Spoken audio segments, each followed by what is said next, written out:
Hello everyone, our today's topic is digestion in case of human being. It's class 10 topic, class 10 का topic है, life process chapter आपको पढ़ना है और उसमें जो टॉपिक है वो है डाइजेशन पढ़ना है हम लोग को। सबसे पहले हम स्टार्ट करेंगे कि न्यूट्रिशन होता क्या है। जो टर्म न्यूट्रिशन है क्या। अगर हम लोगों की बात करेंगे, ह्यूमन बींग्स की बात करेंगे, तो हम लोग heterotrophic mode of nutrition follow करते हैं, यानी कि कंज्यूमर लाइफ लीड करते हैं। और होलोजोइक मोड ऑफ न्यूट्रिशन है, यानी जो फूड है हम लोग स्वेलो कर जाते हैं। ये न्यूट्रिशन की अगर बात करेंगे तो न्यूट्रिशन का डेफिनेशन अगर आप लिखना चाहेंगे तो क्या होगा। व्हाट इज न्यूट्रिशन, देखते हैं।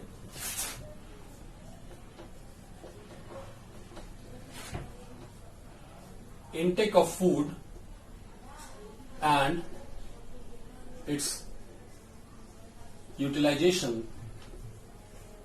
by the body of organism for proper growth and development। आप जो फूड लेते हैं उसका यूटिलाइजेशन करना, intake of food and its utilization by the body of the organism for proper growth and development. Growth और development के लिए जो आप फूड लिए हैं उसका डाइजेशन होगा, एब्जॉर्प्शन होगा, एसिमिलेशन। एसिमिलेशन का मतलब है कि आप उससे जो एनर्जी मिलेगा उसको यूटिलाइज करेंगे किस चीज के लिए, तो ग्रोथ और डेवलपमेंट के लिए। That is called nutrition. इसके बाद बात करते हैं, अगर ह्यूमन बींग में न्यूट्रिशन की बात करेंगे यानी ह्यूमन डाइजेस्टिव सिस्टम का बात करेंगे आज हम लोग, तो लेट्स हैव द हेडिंग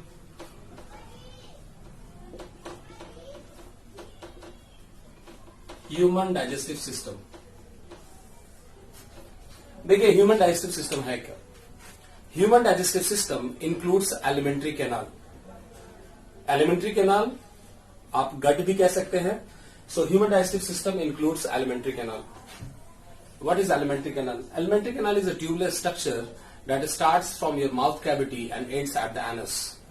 हम लोगों में जो अगर आप 9th क्लास में पढ़े हैं, डाइवर्सिटी टॉपिक आपने पढ़ा होगा, तो उसमें बताया गया है कि हम लोगों में tube with in tube body plan होता है। यानी एक बॉडी वॉल हमारा एक ट्यूब हुआ और हमारा जो एलिमेंट्री कैनाल है वो एक ट्यूब हुआ। तो tube with in tube body plan होता है और ये जो tube with in tube body plan होता है इसमें जो एलिमेंट्री कैनाल है वो कंप्लीट होता है, यानी माउथ से लेके एनस तक होता है। इसमें 2 ओपनिंग्स है। ये जो 2 ओपनिंग्स है, यानी कि if there is a presence of 2 openings then you can call alimentary canal as complete alimentary canal. अगर सिलेंट्रेट्स अगर आपको याद हो तो उसमें एक सिंगल ओपनिंग होता है जिससे ही ऑर्गेनिज्म फूड भी लेता है और उसी से एक्सक्रीशन भी करता है। तो इसका मतलब है कि उनमें जो पाया गया एलिमेंट्री कैनाल है वो इनकम्प्लीट एलिमेंट्री कैनाल है। हमारा जो एलिमेंट्री कैनाल है वो कंप्लीट एलिमेंट्री कैनाल है। अब आगे अगर हम देखते हैं ह्यूमन डाइजेस्टिव सिस्टम की, तो हमारा ह्यूमन डाइजेस्टिव सिस्टम में एलिमेंट्री कैनाल है और इसमें डिफरेंट चीजें हैं। जनरली हम लोग जो स्टडी करेंगे वो है chemical degradation of food. So we will start human digestive system with mouth cavity. हम लोग माउथ कैविटी से शुरू करेंगे।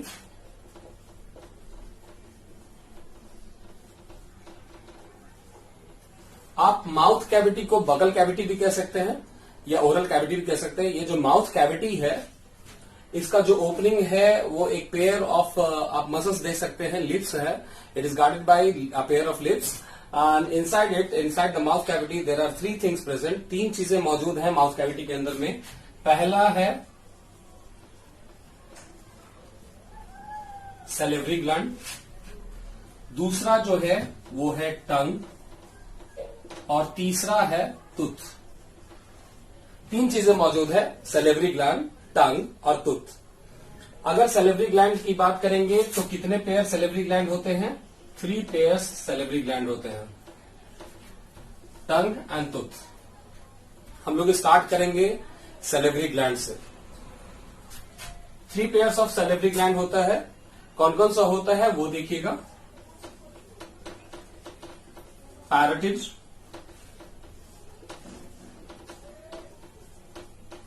Sublingual,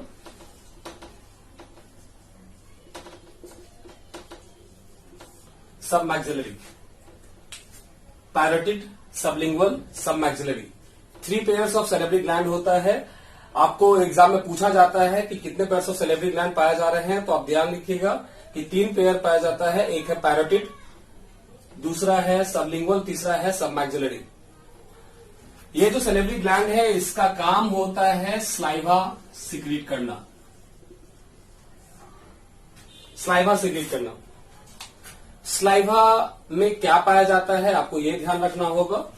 saliva generally slightly alkaline होते हैं और स्लाइवा में जो पाया जाता है वो है एक enzyme that is called salivary amylase. Saliva में जो एंजाइम पाया जाता है उसका नाम है सेलेब्री अमाइलेज। सेलेब्री अमाइलेज पहला एंजाइम होता है। कहीं कहीं आप अगर इस देखेंगे तो सेलेब्री अमाइलेज को ही टाइलिन कहा गया है, टाइलिन एंजाइम। ये पहला एंजाइम है जो फूड पे एक्ट करता है। आपसे हमेशा एक ऑब्जेक्टिव क्वेश्चन पूछा जाता है कि name the first digestive enzyme which act on the food, तो the answer will be either you can write salivary amylase और either you can write ptyalin enzyme.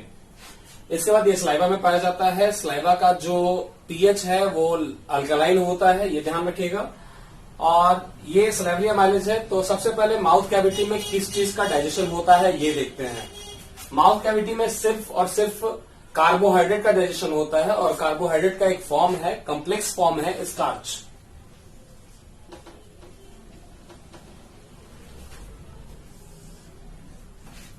Starch पे सबसे पहले आप एंजाइम लगाएंगे सेलेब्री अमाइलेज या टाइलिन, तो हम लोग यहां लिख देंगे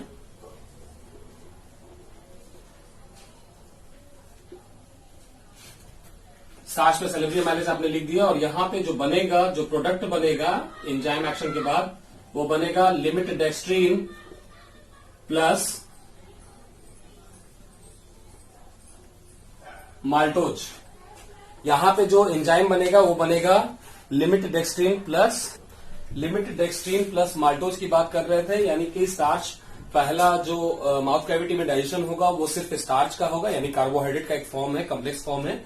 और स्टार्च पे जो एंजाइम काम करेगा उसका नाम है salivary amylase and it will be broken down into limit dextrin plus maltose. इसके बाद हम बात करेंगे टंग की। टंग की बात करेंगे तो मैं लिखने नहीं जा रहा हूं, आप ऐसे ही समझिए टंग है क्या। टंग एक मस्कुलर स्ट्रक्चर है जो अटैच है आपके फ्लोर ऑफ बकल कैविटी। ये आपका floor of buccal cavity inside view से, तो फ्लोर ऑफ बकल कैविटी से अटैच है। तो आप क्या लिखेंगे, tongue is a muscular structure which is attached to the floor of the buccal cavity with the help of another structure that is called frenulum। एक structure है जिसे आप फ्रेनुलम कहते हैं, जिसके द्वारा टंग अटैच है फ्लोर ऑफ बकल कैविटी से। टंग का काम क्या होता है, टंग में न्यूमरस पैपिलास पाए जाते हैं। पैपिलास कौन कौन से होते हैं ये आप क्लास 11 में जाएंगे तब आपको बताया जाएगा। अभी आप सिर्फ ये समझिए 10th लेवल का आपको इतना समझना है कि टंग के सरफेस पे ढेर सारे पैपिला होते हैं और उन पैपिलास पे टेस्ट बर्ड्स प्रेजेंट होते हैं। This taste buds are only responsible to provide you the taste of the food. तो टंग में आप क्या याद करेंगे, टंग है एक मस्कुलर स्ट्रक्चर है, इसमें न्यूमरस पैपिलास प्रेजेंट होते हैं इसके सरफेस पे। उन पैपिलास में टेस्ट बर्ड्स होते हैं और वो टेस्ट बर्ड रिस्पॉन्सिबल होते हैं आपको फूड का टेस्ट देने के लिए। इसके बाद जो हमारा तीसरा टॉपिक है वो है तुथ। तुथ का प्लूरल तिथ होता है। तो तुथ की बात अगर करेंगे तो हम लोग में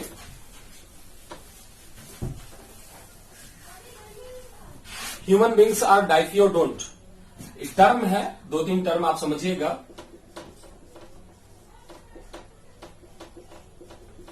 डाइफियोडोंट, हम लोग डाइफियोडोंट हैं। कैसे हैं, डाइफियोडोंट का मतलब होता है कि हमारे पास 2 सेट्स ऑफ टिथ है, 2 सेट्स हैं टिथ के। कौन कौन से हैं वो देखेंगे।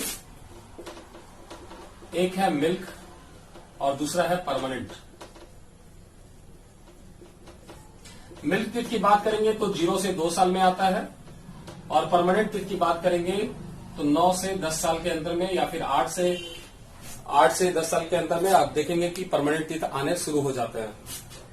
मिल्क टिथ जनरली 0 से 2 साल के बीच में आ जाते हैं, अपीयर हो जाते हैं। 6ठे महीने के करीब में अगर 6 मंथ का बेबी है तो वहां से आना शुरू हो जाएगा। मिल्क टिथ जो है वो टेम्पोररी नेचर का होता है और इसका जो नंबर है वो है 20। Number of milk teeth is only 20। वहीं अगर परमानेंट टीथ की बात करेंगे तो number of permanent teeth is 32। Dental formula, सबसे जरूरी चीज आपको निकालने के लिए क्या है, तो डेंटल फॉर्मूला। मिल्क टीथ का जो डेंटल फॉर्मूला होता है वो होता है 2102/2102। वहीं परमानेंट टीथ का जो डेंटल फॉर्मूला है वो है 2123/2123। मिल्क टीथ का डेंटल फॉर्मूला होता है 2102/2102। अब इसको समझिएगा कि आखिर है क्या। देखिए, सबसे पहले incisor, I for incisor, C for canine, PM for premolar, M for molar. अगर मिल्क टीथ की बात करेंगे, जो शुरुआत में टेम्पोररी दांत आए हैं, तो मिल्क टीथ इंसिजर 2 होता है एक तरफ। We are talking about side lower और साइड अपर। तो अगर आप लेफ्ट हैंड साइड की बात कर रहे हैं, 2102/2102 का मतलब है कि अगर आप इस तरफ की बात कर रहे हैं, सिर्फ लेफ्ट हैंड साइड की बात कर रहे हैं, तो 2102 ऊपर में है और फिर 2102 नीचे में है। इसका मतलब है कि जो डेंटल फॉर्मूला है उसमें अगर आप ऊपर नीचे 2 से मल्टीप्लाई कर दें तो आपको टोटल नंबर ऑफ टीथ मिल जाएंगे। जैसे अगर 4 से एक ही में मल्टीप्लाई कर देंगे तब भी मिल जाएगा आपको, करके देख लीजिए। अगर if you are multiplying it by 2, 4 2 0 4, 4 2 6 6 4 10, यानी एक अपर जॉ में 10 टीथ है तो लोअर जॉ में भी 10 टीथ होंगे। तो 10 + 10 = 20, यानी मिल्क टीथ की संख्या 20 होती है। अगर परमानेंट टीथ की संख्या की देखेंगे बात हम लोग, तो 2123/2123। 2 × 2, लेट्स सी, 2 × 2 4, 2 × 1 2, 2 × 2 4, 2 × 3 6, 6 4 10, 10 2 12, 12 + 4 16। इन सबको अगर आप जोड़ेंगे तो आपको 16 आएगा। इसका मतलब है कि परमानेंट टीथ की जो संख्या है, जो नंबर है, वो 32 है। So the number of permanent teeth is 32, the number of milk teeth is 20। Now you see the function of 4 types of teeth. यहां पे मैंने 4 टाइप्स ऑफ टीथ लिखा है। आपको यह समझ में आ गया होगा कि डायफ्राटोन का मतलब क्या है। डायफ्राटोन का मतलब होता है कि 2 तरह के दांत पाए जाते हैं, एक मिल्क टीथ और एक permanent teeth. Milk teeth is replaced by permanent teeth. इसके बाद एक और टर्म कहा गया है कि human teeth is heterodont, HETERODONT। Heterodont का मतलब क्या है? हेट्रो का मतलब डिफरेंट, डोंट का मतलब दांत, यानी टीथ या तुथ आप कह सकते हैं। तो हेट्रोडोंट मतलब different types of tooth are found. हम लोगों में अलग अलग तरह के दांत पाए जाते हैं, वो आप पहले देख चुके हैं, इंसिजर, कैनाइन, प्रीमोलर, मोलर। हर एक का अपना एक फंक्शन है। जैसे इंसिजर का फंक्शन क्या होगा? कट करना, cutting. So function of incisor cutting या बाइटिंग। कैनाइन अगर आप देखेंगे तो यहाँ पे जो कॉनिकल दांत पाया जाता है, सबसे वेल डेवलप्ड हम लोग में कैनाइन जो है एक तरह का वेस्टिजियल पार्ट आप कह सकते हैं आपके बॉडी में, जो कि उतना फंक्शनल नहीं है। कैनाइन जनरली जो कार्निवोर्स होते हैं, अगर आप कार्निवोर्स टाइगर या लायंस की बात करें तो उनमें कैनाइन आप देखेंगे बाहर की तरफ लंबे से निकले रहते हैं। दैट इज फॉर टीयरिंग, क्योंकि वो रॉ मीट खाते हैं तो उनमें ये वेल डेवलप्ड पाया जाता है। सो इंसिजर फॉर बाइटिंग और cutting, canine for tearing. Then you have premolar and molar. The function of both premolar and molar is same. वो chewing और grinding के लिए है, चबाने के लिए और पीसने के लिए। आप जब चबाते हैं किसी चीज को तो आप प्रीमोलर और मोलर का इस्तेमाल करते हैं। इसका मतलब है कि आप इंसिजर का इस्तेमाल कर रहे हैं कटिंग के लिए, कैनाइन का इस्तेमाल कर रहे हैं किसी चीज को टीयर करने के लिए, प्रीमोलर और मोलर का इस्तेमाल कर रहे हैं ग्राइंडिंग और च्यूइंग के लिए। इसके बाद हम मूव करेंगे नेक्स्ट पार्ट में। यहाँ पे आपने देखा है सलेवरी ग्लैंड में, आपने देखा कि स्टार्च का डाइजेशन हुआ। सबसे पहले कौन सा एंजाइम काम किया? तो सलेवरी अमाइलेज काम किया। उसको किस में ब्रेक डाउन किया? तो ब्रेक डाउन किया किस में? तो लिमिट डेक्स्ट्रिन प्लस माल्टोज में। अब हम चलेंगे एसोफेगस में। एसोफेगस की बात करेंगे तो एसोफेगस में किसी प्रकार का केमिकल डिग्रेडेशन ऑफ फूड नहीं होता है। There is no chemical degradation of food in case of oesophagus. Oesophagus एक ट्यूबुलर स्ट्रक्चर है जो कनेक्ट करता है आपके स्टमक यानी स्टमक को किससे, तो माउथ कैविटी से। एक ट्यूबुलर स्ट्रक्चर है which connects your mouth cavity with stomach. इसमें कोई केमिकल डिग्रेडेशन ऑफ फूड नहीं होता है। और एसोफेगस का काम क्या होता है, फूड को स्वेलो करके कहां पहुंचाना, तो स्टमक के पास पहुंचाना। इसका सिर्फ एक काम होता है, with the help of peristaltic movement it helps the food to reach to stomach. What is peristalsis? Question. Peristalsis means contraction and relaxation movement. Peristalsis means contraction and relaxation movement. Contract करना फिर relax करना, जिसके द्वारा food क्या होगा, वो mouth cavity से होते हुए कहां पहुंच जाएगा, स्टमक में पहुंच जाएगा। यानी एसोफेगस में आप याद रखिएगा कोई भी केमिकल डिग्रेडेशन ऑफ फूड नहीं होगा। अब हम बात करेंगे स्टमक की। स्टमक में जो केमिकल डिग्रेडेशन ऑफ फूड होता है वो होता है सिर्फ और सिर्फ प्रोटीन का। थोड़ा बहुत फैट का डाइजेशन होता है, लेकिन बहुत ही मिनिमल अमाउंट में होता है, तो आपके लेवल पे फैट डाइजेशन नहीं पड़ना है। लेकिन बहुत सीनियर में क्लासेस में जाइएगा तो वहां पे फैट का डाइजेशन पड़ना है। तो आप सिर्फ याद रखिएगा कि स्टमक में there will be digestion of only protein. अगर स्टमक के स्ट्रक्चर की बात करें,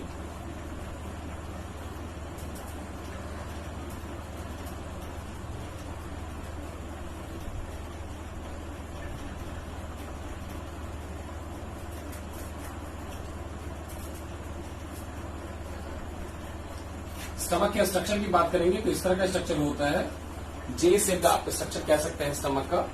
अगर यहां पे देखेंगे तो यहां पे म्यूकस की लाइनिंग होती है स्टमक में। स्टमक का जो ओपनिंग है वो गार्ड होता है। यहाँ एसोफेगस से जो स्टमक की ओपनिंग होती है वो गार्ड होती है एक मसल के द्वारा, और स्टमक से जब इंटेस्टाइन में जाते हैं तो वहां एक मसल के द्वारा ओपनिंग गार्ड होती है। ये जो ओपनिंग है ये है कार्डियक, ये है pyloric. Cardiac muscle and pyloric muscle. तो स्टमक की दोनों तरफ से जो ओपनिंग है वो दो मसल्स के द्वारा गार्ड की जाती है। अगर एसोफेगस स्टमक में ओपन हो रहा है तो that is guarded bye cardiac muscle. अगर स्टमक ओपन हो रहा है किसमें, स्मॉल इंटेस्टाइन में, तो आप कहेंगे उससे कौन सा मसल, पाइलोरिक मसल। स्टमक के अंदर में दो चीजें सिक्रीट होती है, क्योंकि यहाँ गैस्ट्रिक ग्लैंड होता है इसके सरफेस पे, तो दो चीजें सिक्रीट होती है। एक है म्यूकस, जहां पे म्यूकस का लाइनिंग होगा, और एक है एचसीएल। एचसीएल सिक्रीट होता है पैराइटल सेल से।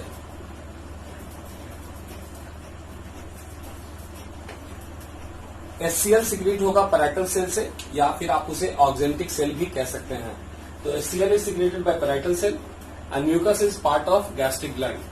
दो चीजें आपको मिल गई। यहां पे एक और तीसरा सेल होता है, आप कह सकते हैं उसे chief cell.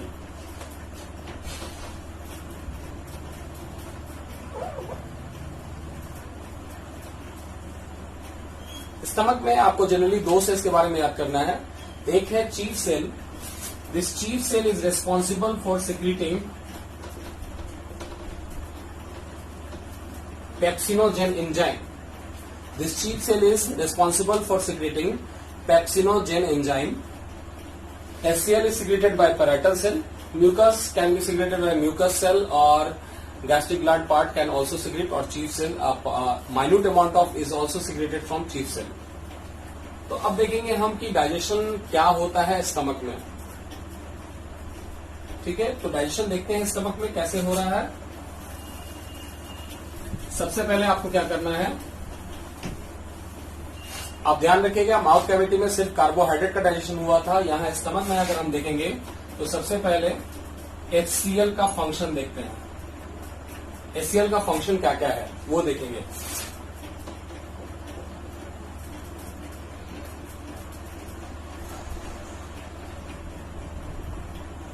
Kills harmful bacteria. HCl का पहला फंक्शन है कि ये बैक्टीरिया को किल करता है। HCl का दूसरा function makes medium acidic, medium को एसिडिक बनाता है ताकि दूसरे एंजाइम्स आराम से काम कर सके उस पर। तीसरा फंक्शन,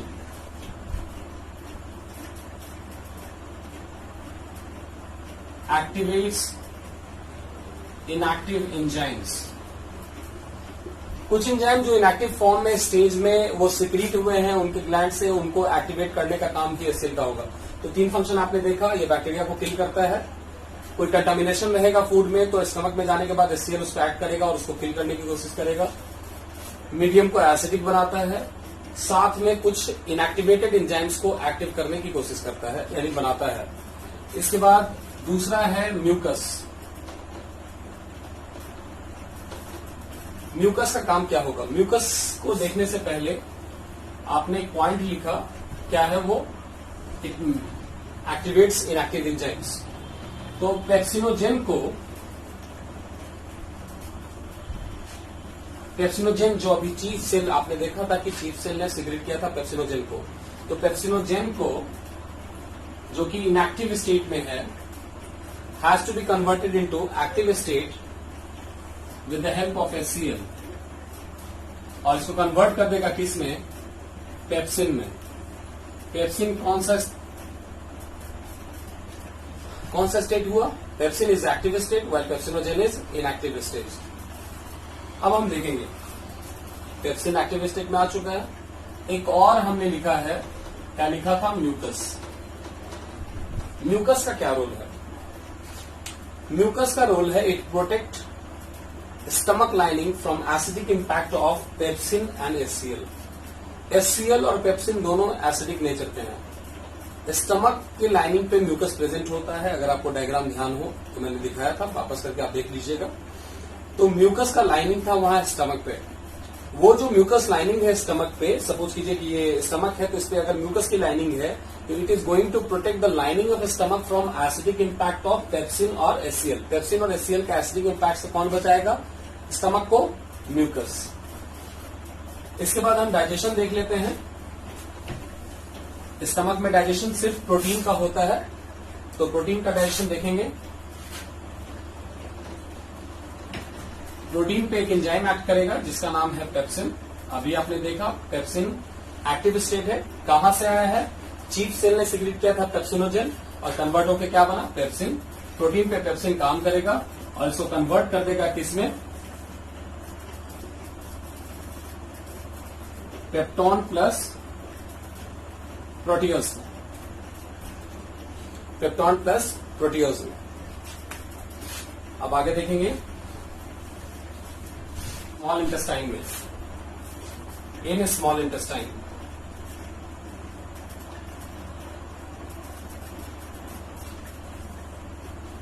स्मॉल इंटेस्टाइन में अगर बात करेंगे तो स्मॉल इंटेस्टाइन में डाइजेशन कार्बोहाइड्रेट का भी होगा, प्रोटीन का भी होगा और साथ में लिपिड्स का भी होगा।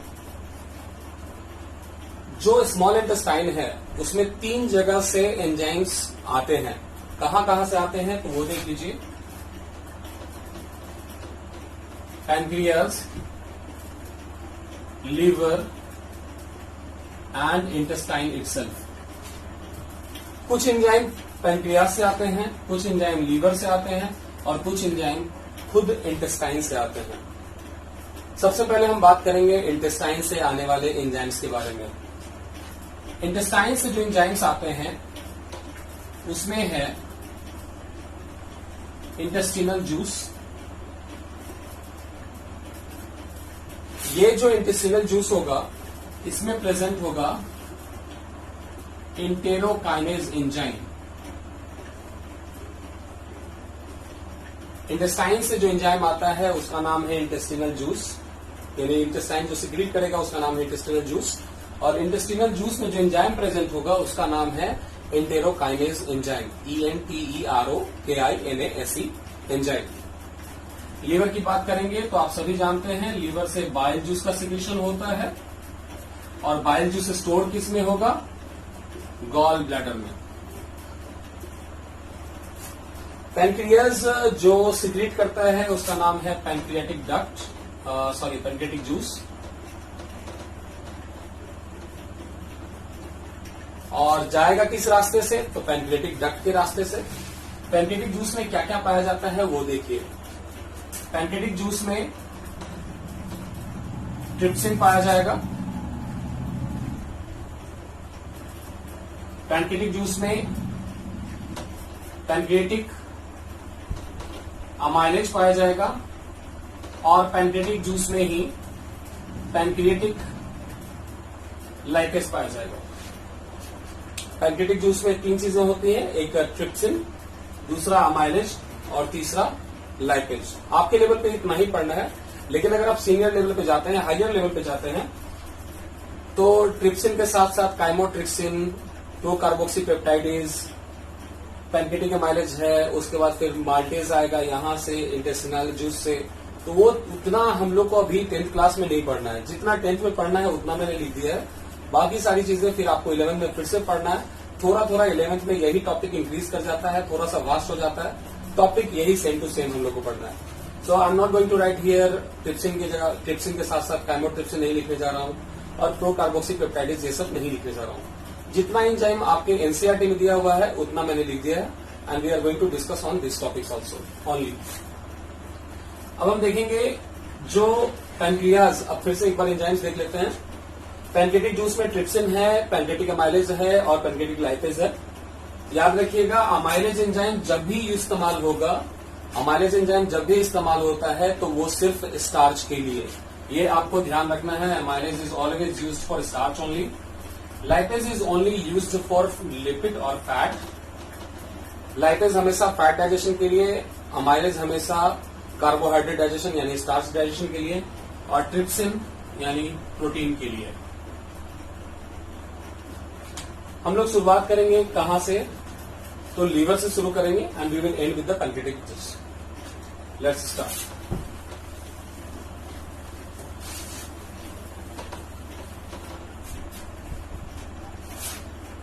लीवर आप सभी जानते होंगे, liver is the largest gland, और लीवर से जो जूस सिक्रीट होता है उसको आप बोलते हैं बाइल जूस।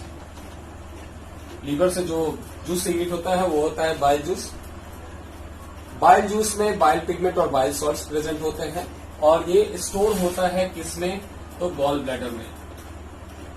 सवाल अक्सर आता है कि अगर गॉल ब्लैडर को रिमूव कर दिया जाए किसी पर्सन के बॉडी से, तो क्या वो पर्सन सरवाइव कर पाएगा? Of course that person will survive.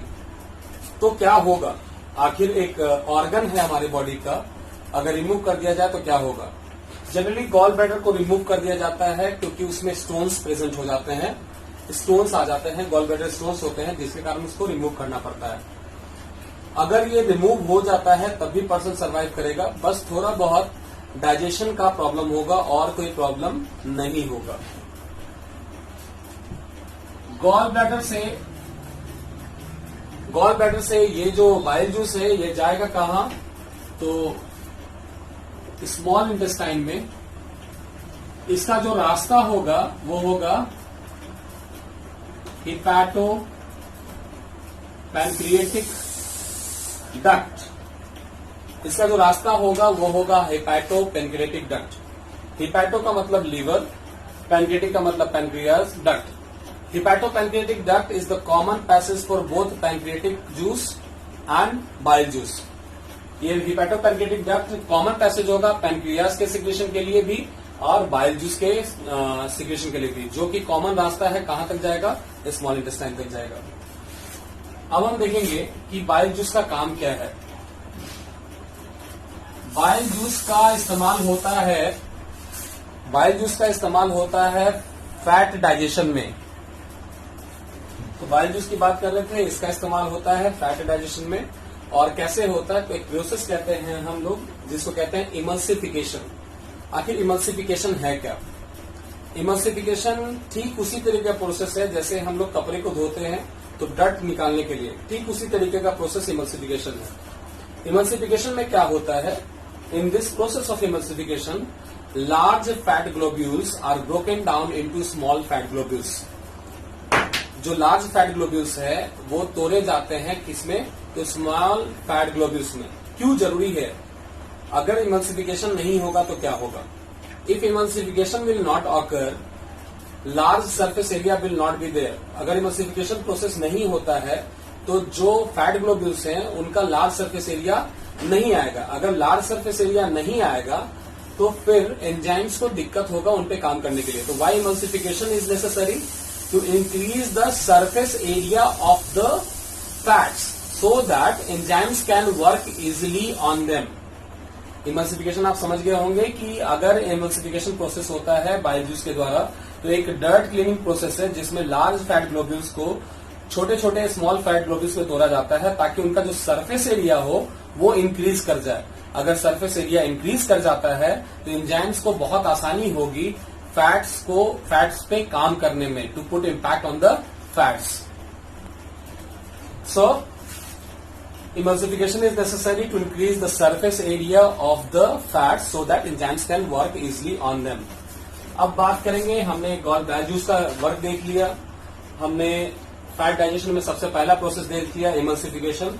अब बात करेंगे हम लोग डाइजेशन की। अब बात करेंगे प्रोटीन के डाइजेशन की। अगर आपको स्टमक में याद हो तो मैंने आपको बताया था protein was digested by the help of trypsin enzyme into peptone plus proteose. यहाँ पे प्रोटीन यानी जो पेप्टॉन था उस पे आप लगाएंगे ट्रिप्सिन एंजाइम। ट्रिप्सिन एंजाइम कैसे आएगा? वहां पे पैनकेटिक जूस में ट्रिप्सिन नहीं था बल्कि क्या सीक्रेट होता है? ट्रिप्सिनोजेन। ट्रिप्सिनोजेन को एक्टिव बनाने का काम होता है इंटेस्टिनल जूस में प्रेजेंट इंटेरोकाइनेज का, और ये इसको कन्वर्ट कर देता है एक्टिव फॉर्म ट्रिप्सिन में। एक्टिव फॉर्म ट्रिप्सिन में ये इनएक्टिव स्टेज है और इसको कन्वर्ट कर देगा एक्टिव फॉर्म ट्रिप्सिन में। कौन? तो enterokinase enzyme.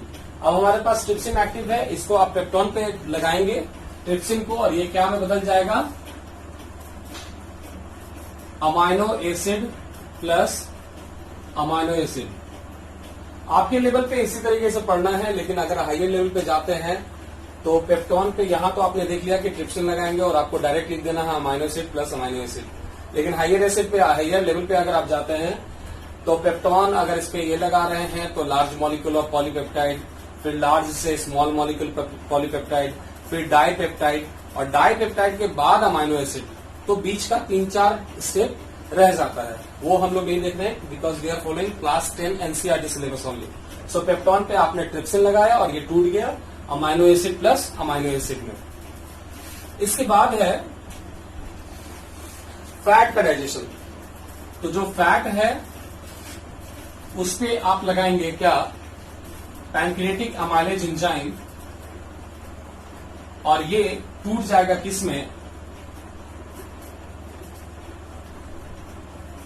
Fatty acid plus glycerol में। ये टूट जाएगा किसमें? फैटी एसिड प्लस ग्लिसरॉल में। एक चीज और याद रखिएगा, जो स्टार्च का डाइजेशन वहां माउथ कैविटी में हुआ था वो सिर्फ 30% ही स्टार्च का डाइजेशन होता है माउथ कैविटी में। रिमेनिंग जो 70% स्टार्च का डाइजेशन होगा वो होगा स्मॉल इंटेस्टाइन में। तो यहां पे हम लोग फिर से लिखेंगे स्टार्च, और स्टार्च पे जब हम लगाते हैं, सॉरी ये it will B pancreatic lipase, pancreatic amylase. Starch पे पैनक्रिएटिक अमाइलेज लगाएंगे, और जब पैनक्रिएटिक अमाइलेज लगाएंगे तो ये टूट जाएगा किसमें? माल्टोज में। इंटेस्टिनल जूस में माल्टोज के साथ एक और एंजाइम पाया जाता है, यानी उसके साथ इंटेरोकाइनेज के साथ एक और एंजाइम पाया जाता है जिसका नाम है माल्टेज। ये इसको तोड़ देगा किसमें? ग्लूकोज प्लस ग्लूकोज में। 2 मॉलिक्यूल्स ऑफ ग्लूकोज में टूट जाएगा। तो ये पूरा डाइजेशन हुआ इसका, तो कार्बोहाइड्रेट का, फैट्स का और प्रोटीन्स का। जो प्रोटीन है वो amino acid plus amino acid में टूट जाते हैं, जो फैट है वो पैनक्रिएटिक लाइपेज काम करेगा और वो टूट जाएगा फैटी एसिड प्लस ग्लिसरॉल में, और जो स्टार्च है वो टूटेगा माल्टोज में, और माल्टोज पे टूट जाएगा ग्लूकोज प्लस ग्लूकोज में। ये डाइजेशन कंप्लीट हो जाता है। अब ये सिंपलेस्ट फॉर्म है न्यूट्रिएंट्स के which are going to be absorb by the body, and that process is called absorption of nutrients. We will see in the next video how absorption of nutrients takes place.